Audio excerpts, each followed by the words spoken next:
ఇది చూడండి వెజిటేబుల్స్ ఇక్కడ క్యారెట్స్, పొటాటోస్, బఠానీలు తీసుకున్నాను.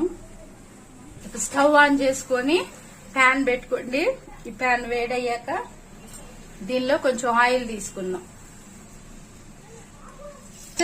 దీనిలో కొంచెం నెయ్యి తీసుకోండి బిర్యానీ.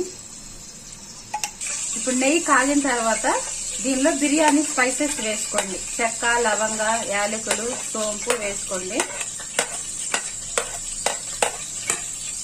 ఇది వేగనిద్దాం 1 మినిట్. సో ఇప్పుడు దీనిలో ఫస్ట్ ఉల్లిపాయలు వేసుకోండి.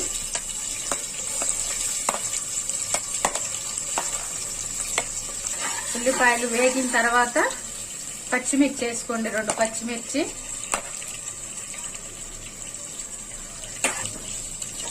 బంగాళదుంపలు, బఠానీలు, క్యారెట్స్,